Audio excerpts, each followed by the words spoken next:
late 70s, probably about, I don't know, 78, 79, around that age.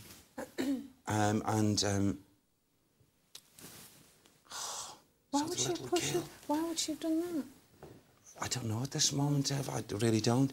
But I feel in the way of doing it as if also this old soul, this old lady, ended up catching fire herself and perished the same way. Oh, you won't believe this. Thank you, Sam. This old lady was the grandmother of the child. She was an actual grandmother of the child. Why would a grandmother do that? Thank you. I feel it'll unfold far, far greater if, and we get to the area which this condition took place. Do you want to go? Can we? Yeah, come on. Because I feel as we get closer, we'll get to know. That, incidentally, while we're up here, there's a lot of sounds in this area. I feel even like a sound of screeching that takes place here. And that screeching is caused by a spirit person, again, who's not grounded, but comes back here in torment of what he did. Can we go down there? Into that place? Are we allowed to go in there? Down there? All right. Because it seems a lot of these noises and stuff is happening and coming, filtering from that level. The area to which Derek had been drawn was a side building containing some of the artefacts excavated during the renovation of the house. Would the presence of these objects bring us any closer to uncovering the dark secrets of the manor house?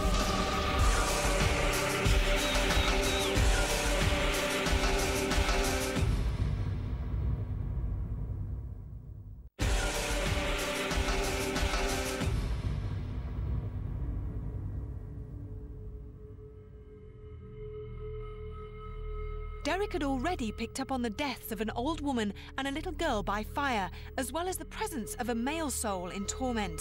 Would he be able to give us the names for these spirits and tell us why they still roamed the building?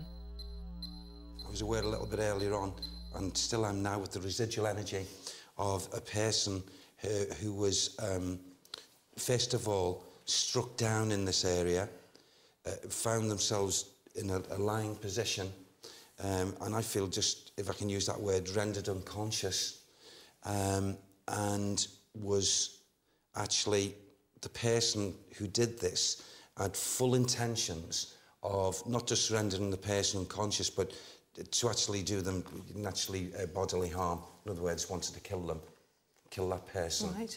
And I feel like I'm getting the energy now, as if a feeling as if this other person did this here and took away the physical of the person, and quite simply, the only way I can describe it is just like cut away and chopped and what have you, and like a dismemberment of a body. Who was this person that committed the murder? I feel the person who actually did this was a man, a male, who had, in clothing, was heavily covered up.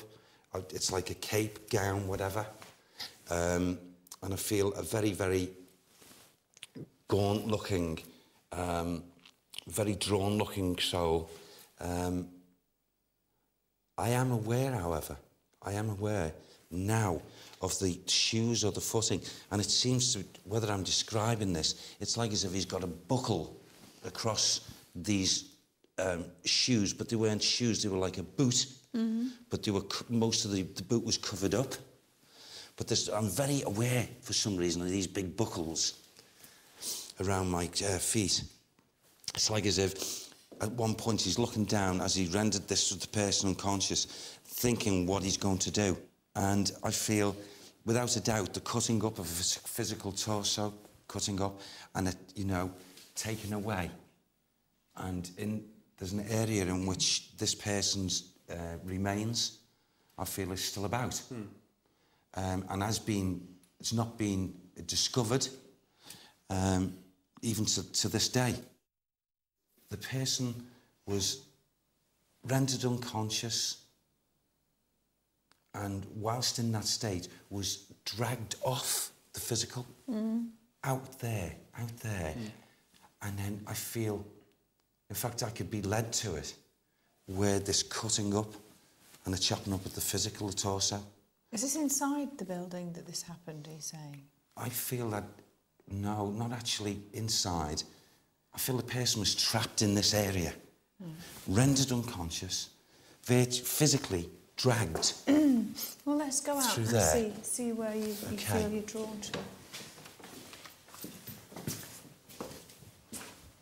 Now, as we come out in this area, I feel as if I'm so strongly drawn to this person whose body was cut and what have you. But whilst we're here, because we've come into these energies, I want you to look up there.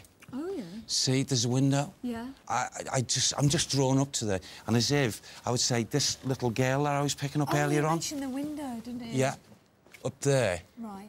And I wouldn't be at all surprised that if someone was either out working here or what have you, at times they look up, they probably see it in that window. Yeah. And there's another window, a smaller window in that, where she gets seen as well, I feel. She moves to two places. But I feel, you know, I'm under this area here. This is where you're saying the remains are? Yeah, I feel going back here. I feel we're in this area. So you're saying if the owners, you know, at whatever time were to dig this area up, they would find human remains? I really do, yeah. With all the lights switched off in the building, the whole place took on a different feel. Derek led us to the bedchamber, where once again he was getting the psychic impressions of flames, and he was not the only one. I would just say, for some reason, again, I'm getting this feeling, this essence of, again, for some reason, the flames, OK, that I got earlier. Why it's transported to here, I don't know at this moment in time, but I want to... Do you know, I feel really scared. Yeah, well, I feel that your feelings that you're getting here now, it's like your psychic hackle's been alarmed and alerted to this atmosphere. I can't stop looking down there, where we've just come from. Yeah. It's just expecting a black something void, to... isn't it? It's just completely but dark. There would be absolute movement coming up from below. Is Sam able to give us a name for the old woman?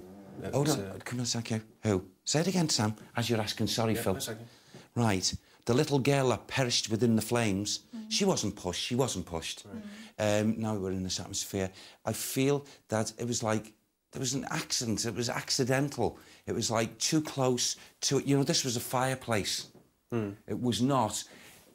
The fire began at the fireplace. Right.